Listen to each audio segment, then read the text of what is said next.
राजा होऊन गेला. नमस्कार, माझे नाव वीणा अरुण साळुंखे. मी इयत्ता दुसरी शिकते. माझ्या शाळेचे नाव जिल्हा परिषद प्राथमिक शाळा नेवरी. आज मी आपल्या समोर माझ्या मित्रमैत्रिणींनो, आज मी आपल्या समोर संभाजी महाराजांची यशोगाथा सांगण्यासाठी उभे आहे. सर्वप्रथम छत्रपती संभाजी महाराजांना माझा मानाचा मुजरा.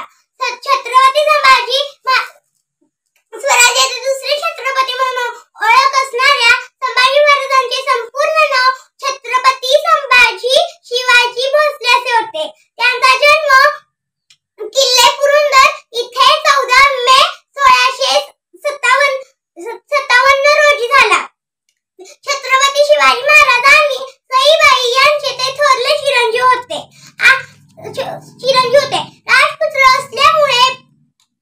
राजपुत्र असल्यामुळे मैदानीवर कोहिमा आणि डावेत यांचे बाळकडू यांना लहानपणीपासून मिळाले.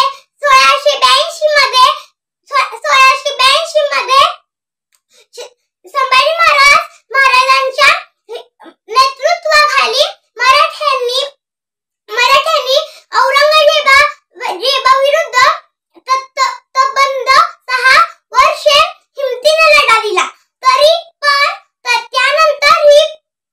त्यानंतरही संभाजी महाराजांनी त्यांचे सल्लागार कवी कलश त्यांना औरंगजेबापुढे धर्मगड इथे आणण्यात आले.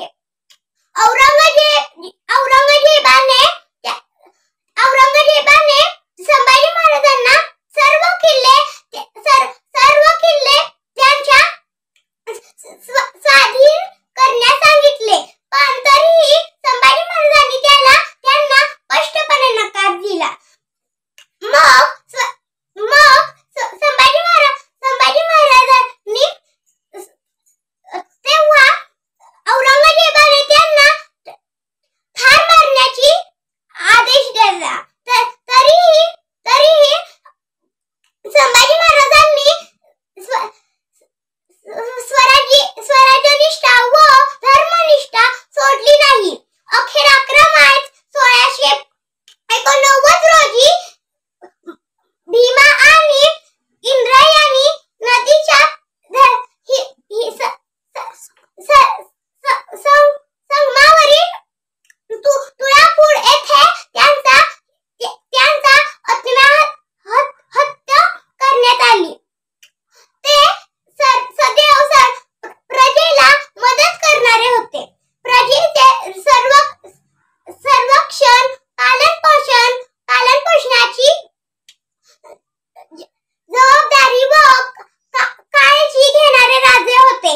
म्हणूनच जाता जाता एवढेच बोलते, राजे पाहून शौर्य तुमचे मृत्यूही नतमस्तक झाला. राजे पाहून शौर्य तुमचे मृत्यूही नतमस्तक झाला.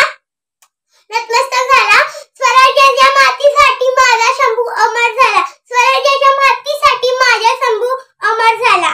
जय शिवराय, जय संभाजी महाराज.